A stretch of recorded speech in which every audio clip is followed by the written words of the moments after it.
उत्तर प्रदेश में टीटी की परीक्षा का पेपर लीक होने के बाद इस मामले की जांच एसटीएफ को सौंपी गई थी। एसटीएफ ने कार्रवाई करते हुए कई लोगों को इसमें गिरफ्तार किया है। हमारे साथ डीजी एसटीएफ अमिताभ यश जी मौजूद हैं। इनसे जानते हैं कि अभी तक का स्टेटस क्या है।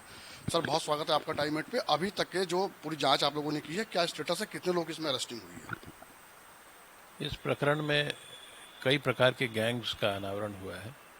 एग्ज़ाम होने के लगभग 24 घंटे पहले ही एसटीएफ को इससे संबंधित काफ़ी सारे लीड्स मिल गए थे और उसके बाद ऐसे लोगों की गिरफ्तारी हुई जिनके पास पेपर फिजिकल फॉर्म में मौजूद था या उनके मोबाइल में इलेक्ट्रॉनिक डॉक्यूमेंट के रूप में था। इसके अलावा उनके पास आंसर की भी मिली। इस प्रकार के डॉक्यूमेंट्स के मिलने के बाद हम लोगों ने ये वेरीफाई किया कि ये क्वेश्चन पेपर सही है या नहीं, यानी जैसा क्लेम किया जा रहा है कि ये टीईटी के प्रश्न पत्र हैं। जैसे ही ये वेरिफिकेशन पॉजिटिव हुआ, हम लोगों ने अलर्ट रेज कर दिया था। इसमें कई प्रकार के गैंग्स पकड़े गए, कुछ जो पेपर आउट करा रहे थे, कुछ जो फेक अभ्यर्थियों को बिठाते हैं, यानी बोलचाल की भाषा में मुन्ना भाइयों का अरेंजमेंट करते हैं।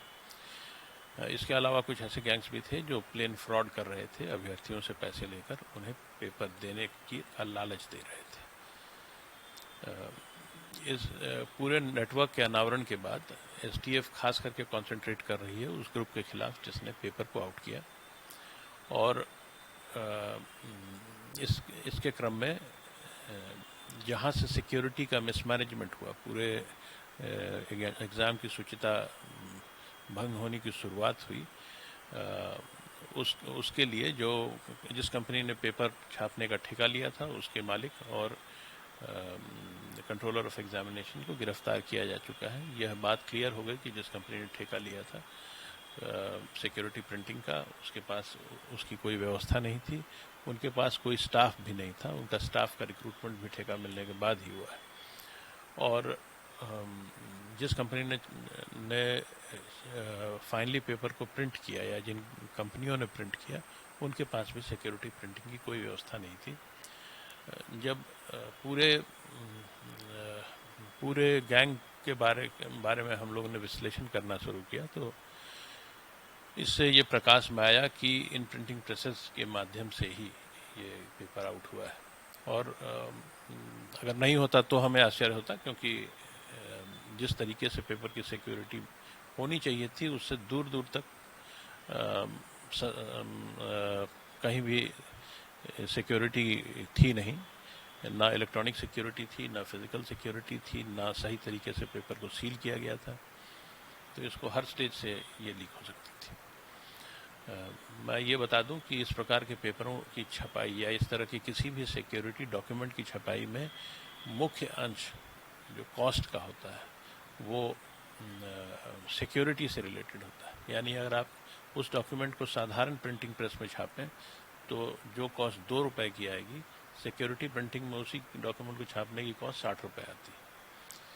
तो ये एक तरह से सरकारी धन का गबन भी था और एक करप्ट प्रैक्टिस भी था, और इसके कारण लाखों की संख्या में अभ्यर्थियों को दिक्कतों का सामना भी करना पड़ा, क्योंकि उन्हें दोबारा परीक्षा देनी पड़ेगी। तो ये नेटवर्क है, इसके पीछे एसटीएफ काम कर रही है, और हमारा प्रयास है कि जितने भी लोग इसमें शामिल हैं सभी को इन्वेस्टिगेशन के माध्यम से उन्हें प्रकाश में लाकर अरेस्ट किया जाए। सर, अब तक कुल कितने लोगों की इसमें अरेस्टिंग हुई? इनकी मॉडस ऑपरेंडी क्या थी? किस तरीके से इन लोगों ने जो पूरा ये पेपर लीक किया था, कैसे किया था? ये मॉडस ऑपरेंडी तो मैंने आपको अभी एक्सप्लेन कर दिया कि ये पेपर कहाँ से प्राप्त हुआ इस गैंग को, और उसके बाद फिर ये चूंकि इस गैंग को पहले से अंदेशा था कि पेपर लीक होगा, और इसलिए उन्होंने पहले से ही सभी स्थानों पर अपने नेटवर्क्स बनाए, और इन नेटवर्क्स के माध्यम से पेपर को जगह जगह डिस्ट्रीब्यूट किया गया। ये बात और है कि जिन लोगों ने पेपर को पैसे देकर खरीदा, उन लोगों ने भी आगे उसको सर्कुलेट कर दिया, जिसके कारण ये सोशल मीडिया पर भी आ गया, और सोशल मीडिया पर जब एग्जामिनेशन की सुबह ये सोशल मीडिया पर भी उपलब्ध था। जो नेटवर्किंग थी, इस नेटवर्किंग को वर्कआउट करना बहुत ज़रूरी है ताकि आगे से इस प्रकार की घटनाएं ना हो।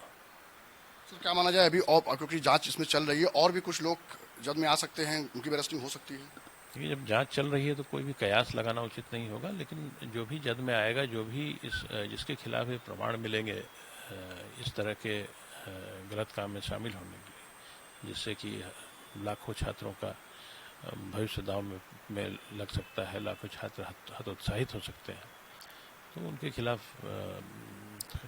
कठोर से कठोर कार्रवाई की जाएगी। और एसटीएफ का इस बार इन्वेस्टिगेशन में भी शामिल है।